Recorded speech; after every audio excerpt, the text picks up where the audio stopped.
Welcome to the Pure Parenthood podcast, brought to you by Purebaby.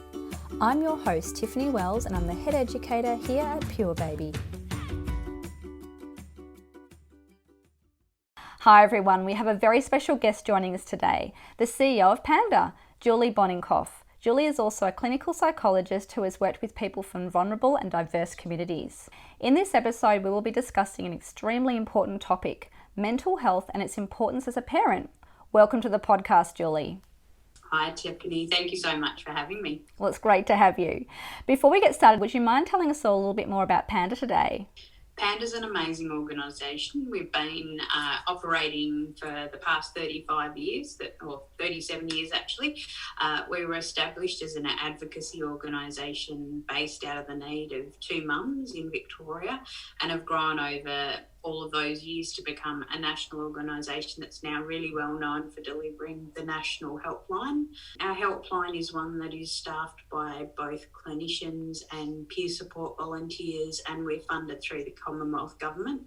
But we also receive additional funds from states and territories that allow us to be able to do a whole range of activity spanning from health professional and community education about perinatal mental health and wellbeing to tools and resources, fact sheets and a myriad of other things. And, we have been working alongside our community to deliver this work for many years and are now really just focused on supporting everyone best we can as they navigate the parenting journey.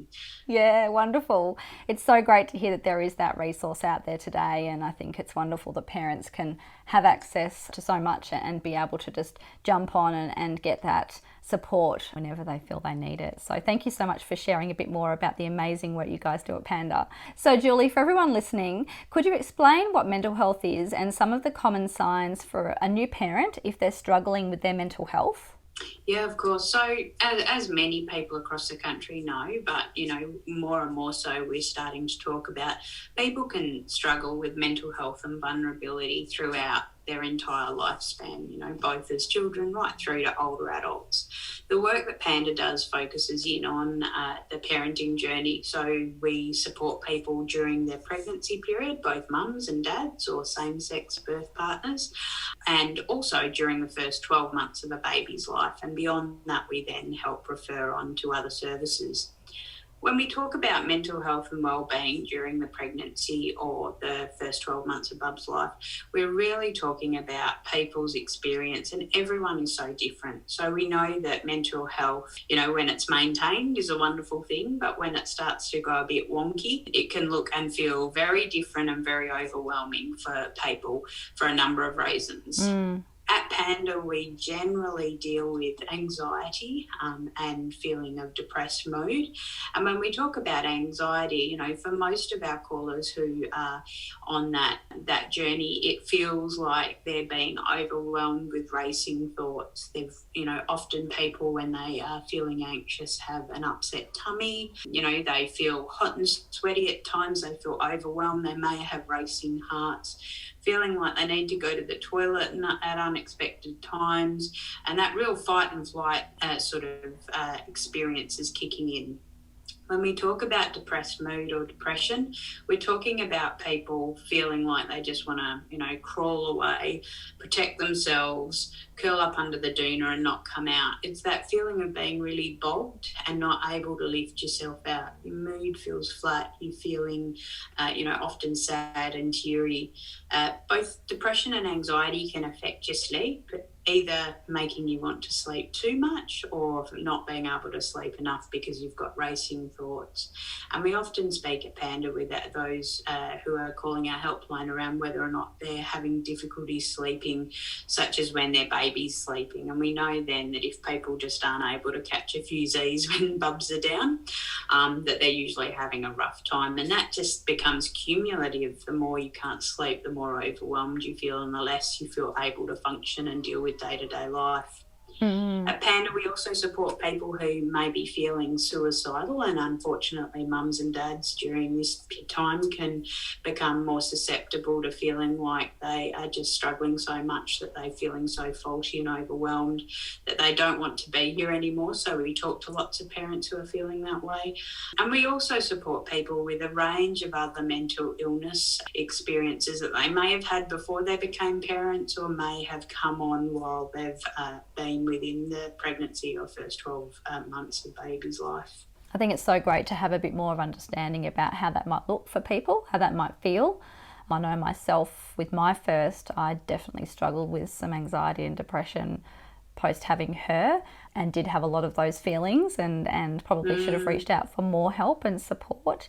And I feel like now, in hindsight, looking back, it would have been great to have sought some help from someone like PANDA to be able to understand a bit more about what I was going through and find some strategies around how to deal with that. So I think that's really useful, and I can relate to a lot of the things you were talking about there myself. So it's lovely to hear that worded so beautifully from someone like yourself, to really understand a bit more about what that looks like for people. So that's great. I think what you just touched on there is really important, in that, you know, you would have benefited from that experience, as would many, but you still, you know, parented and you still got through it. And I think that's the really important thing that we always try to remind callers, or when I get to speak to different people about their experience. You know, ultimately we are all survivors, you know, and whilst we come out worse for wear sometimes and a bit more beaten and battered at other times, you know, I think it's really important to understand that many people find help within the system, whether you come to PANDA or not. And, you know, ultimately the more we can get people to understand that PANDA's there as a free resource to parents, the better. But I think, you know, ultimately people will get through this period if they're feeling distressed. Help makes it so much easier to navigate. Yeah, absolutely, absolutely. So what are some of the effects of parental mental illness on, I guess we're talking about first-time parents typically here, just so people have got a bit of an understanding there? Most definitely. So as I said, there are lots of different signs and symptoms that we experience that can let you know that what you're feeling is something that needs a little bit more focus. But, you know, we often don't think about, you know, how each of those bricks of feeling and its impact go into this sort of big wall that comes up in front of us and feels really overwhelming. And when you're a new parent, I think we forget that, you know, just working in a space where we don't have a rule book, we've never done this job before, our core identity, i.e., you know, what the things that we were doing before we became a parent all of a sudden are completely shifted. And for any of us who love working and get a sense of self, and, you know, our identities are forged on what we do for a living before we became a parent, you know, that separation from a workplace or a role becomes really difficult to navigate. And all of a sudden we're set adrift, you know, in this space where we have this new little bundle of love that we're supposed to be really thankful for and enjoy. So society and, you know, social media and advertising tells us, but it's really overwhelming. You know, we know that having mental distress during this period affects not only how you form a relationship with your baby and how functional you feel, but it can also really impact on your relationship with your partner. If you still have that relationship throughout this period, it can impact on your relationship with your families and your friends. It can impact on how you seek help, because if you don't trust your gut and you're feeling really faulty, often, you know, you think that you're making it all up and therefore you don't reach out for support, or, you know, you think that there's something wrong with you and you feel this sense of shame around having to ask for support. Or, you know, for many people, they've never felt this way. So not having the words around how to say I'm struggling is a really big thing. But ultimately, the impact can be huge, you know. It can impact, you know, how you form a relationship with yourself, because for many people, this is the first time as mums, they really do feel this sense of failure. And that can be really confronting, because it means that you're kind of left with all of these displaced relationships and things falling down and then not trusting yourself. So we know that for people who have left this feeling go on and on, it can really take a long time to feel like they're back on track. But ultimately, you've got to trust that flag that you have within you and reach out for support when you first see it. Yeah, it's good to know that there is, like we discussed before, that support, that place to reach out to. But I guess knowing some of the effects and some of the impacts that can have if you don't seek help soon enough or what have you is good to have in the back of your mind, I guess, too, just to reiterate or really concrete that feeling of understanding that seeking help and support early on is probably key in this situation, particularly when it comes to, like you said, trusting your gut. If something feels wrong, just to reach out for help or talk about it with someone and ask, is this normal? How am I, is this normal to feel this way? Because like you said, there's no rule book, and as a parent that's so challenging, knowing that you get an instruction manual with pretty much anything these days, but you don't get one with your child. So not knowing what to do is normal, I guess, too, though. Yeah, completely. And I think that's the other thing. There just is no normal when your world's flipped upside down. You don't feel like you've got time to go to the toilet, to have a shower, to eat, and get yourself on track. All of those day-to-day things that you kind of feel made you normal, and those routines are completely disrupted. So yes, every bit of those sort of journey is wonky again. Yes, absolutely. So what are some daily activities or routines parents can do to help maintain good mental health, Julie? It's a great question, and I think first and foremost it helps to think back on what it was that you enjoyed doing prior to having a baby, because everyone's tastes are different in terms of the things that they enjoy or don't. But ultimately we know that, getting some sleep when your baby's sleeping, getting out in the fresh air, even if it's just to sit in the garden with the sun on your back if the sun's about, taking your baby for a walk or finding some space or somebody to look after your baby while you're, able to then go down and have a walk around the block. Looking up, we forget that when we focus in on a new bub or a task that we're, having to attend to, we forget to look up and remember that we're part of a kind of bigger space and a bigger environment, and looking up really helps.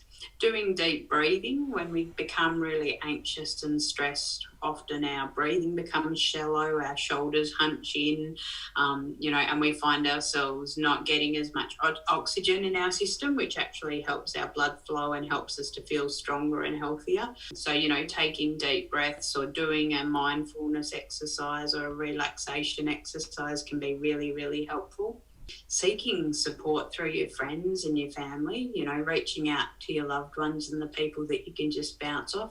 Often people feel that they can't do that because they may catch on that they're not doing okay, but we know that, being able to seek support or just say hi to somebody, and is a wonderful thing during this period. And then pulling up hobbies and things that you enjoyed prior to having your bub, like music, and if you like to dance, dance. If you like to garden, trying to make some time to garden, and all of this can be done with your baby there within a bassinet or on the floor, or however you need to make bub safe so that you can do those things. Or if you're pregnant, do it in moderation. Yeah, exactly. So Julie, we know it's important to ask for support and help, but do you have any suggestions on how to ask for help?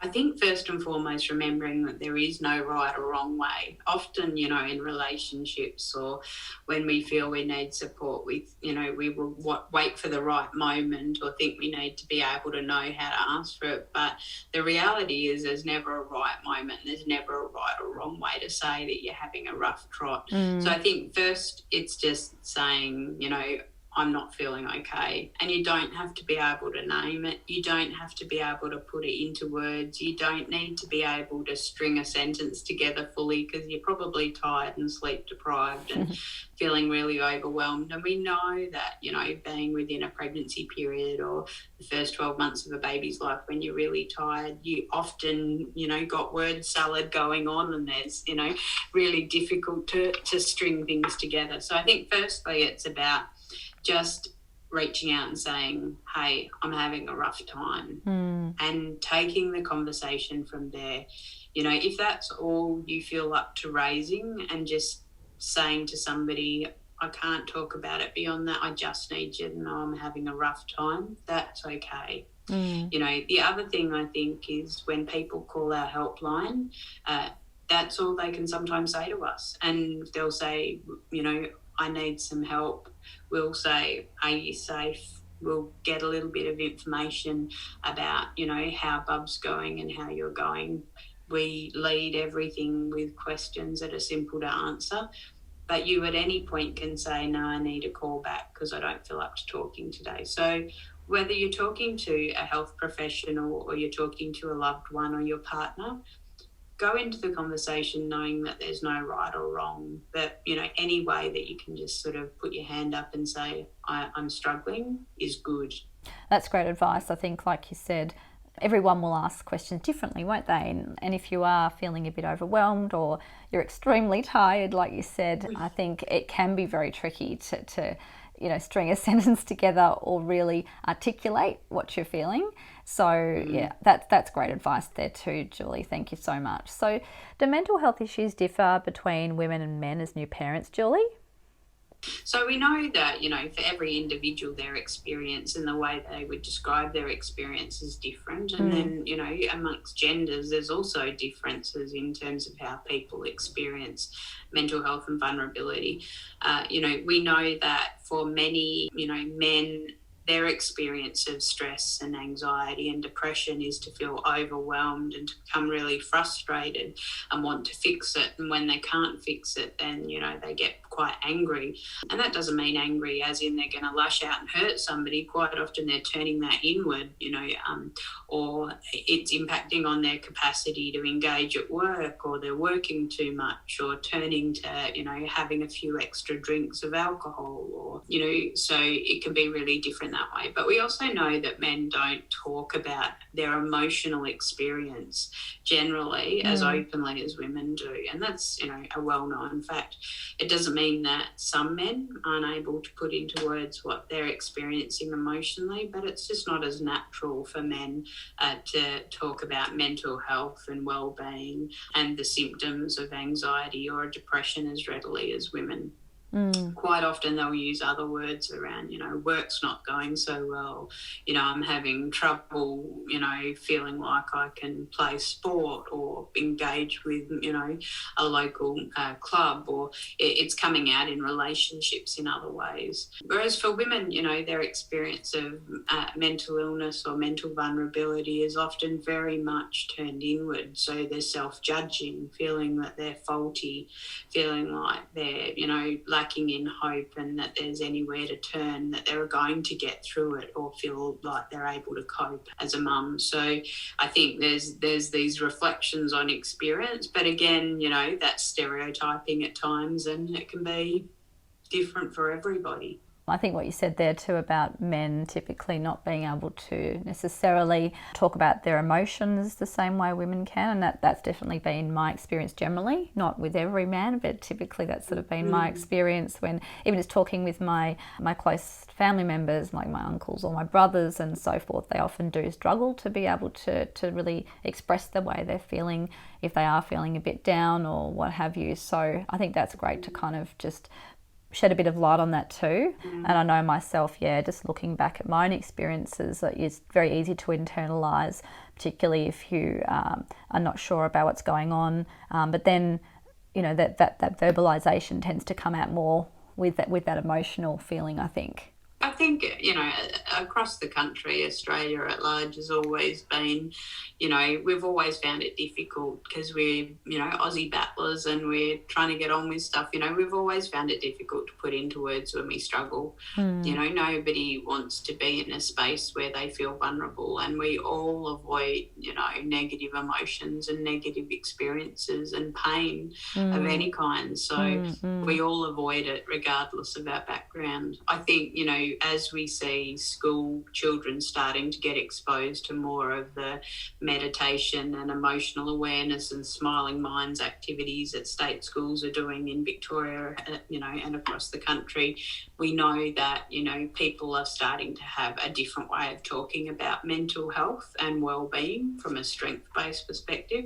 So hopefully that'll change. But you're right, in terms of our history, we've never really skilled people up in how to talk about their mental vulnerability. Yeah, absolutely. And I think I felt myself, I was a single mum for a period of time as well, really felt like there was this expectation of having to do it all and do it all really well. Be this super mum, be this Wonder Woman who has a job and looks after the kids and manages the home and kind of does it all and seamlessly, No, not possible. Yeah. So I think there's been those social pressures as well. There is definitely that stereotype there where there's, okay, well, these days you're expected to do it all and do it well. So I think stamping on those a little bit and realising that we do actually need support and it's okay to ask for help is key. I've always used the sort of metaphor of even rocks crumble, and whether we're talking to men or women, that really works, because ultimately, you can't hold it together all of the time. You're going to have days where you just feel like crumbling, and that's okay. It doesn't make you weak, it doesn't make you a bad parent, it just makes you somebody who's real and is fully feeling what they're going through. And ultimately we are all pressure cookers. If you don't let the valve off somehow, it'll come out somewhere else. So I think we've kind of got to go easy on ourselves and make it okay to have those off days.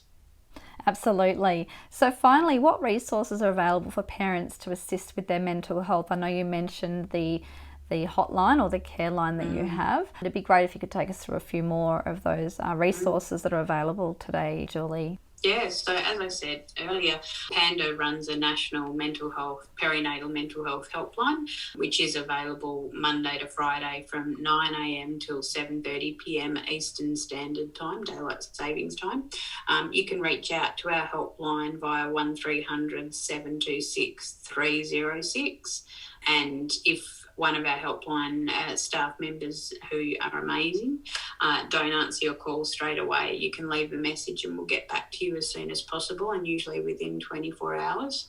The other really good resource that we have available, which was funded through our partnerships, is our mental health checklist. So if you go to panda.org.au, there's a mental health checklist, and there's one for expecting mums, so pregnant mums or mums with babies in the first 12 months of their life, for dads, either within the pregnancy period or in the first 12 months of bub's life, and for carers, so grandparents, family carers. And it's a 30-question checklist that explores your thoughts, your feelings, your behaviours, and gives you a bit of a read at the end of the assessment on how you're going and whether or not you would benefit from seeking support, either through PANDA or going to your local GP or talking to your child maternal health nurse or midwife. And it gives you a really good tool, especially if, like we said earlier, you don't have the words to talk about how you're going. And the checklist is a great resource because it's available 24 hours a day. So you can go onto our website and do it day or night. And we have lots of people doing it at 2 a.m. during the, early hours feeds. And, there's also a range of tools and resources on our website that are available that give you a good understanding of what perinatal mental illness is and some tips and tricks in terms of how to navigate it. That's great. I think the mental health checklist, that's an incredible resource. Wow. Just to be able to jump on and do that any time as well, like you said. If you can't get through or you're outside of that call time, to be able to jump online and fill that out and then have a bit of feedback to go through as well, or a bit of a checklist of things that you might have going on. That's just so wonderful. And knowing that call line, that hotline's there is also great. So thank you so much for joining us today, Julie. It's been so great to talk about this important topic for all the parents out there. So thanks again. Thank you, Tiffany. Thanks for the opportunity. As always, it's great to talk about, the struggles that people have during this period of time and how normal they are. Thanks again, Julie. It's been lovely having you. For more information about mental health or to get support, you can head to www.panda.org.au or www.howisdadgoing.org.au. Take care of yourselves, everyone. Thank you so much for taking the time to tune in today. I hope you found this helpful. Don't forget to subscribe and tell your friends about this podcast. And if you like listening, please leave us a review. See you next time.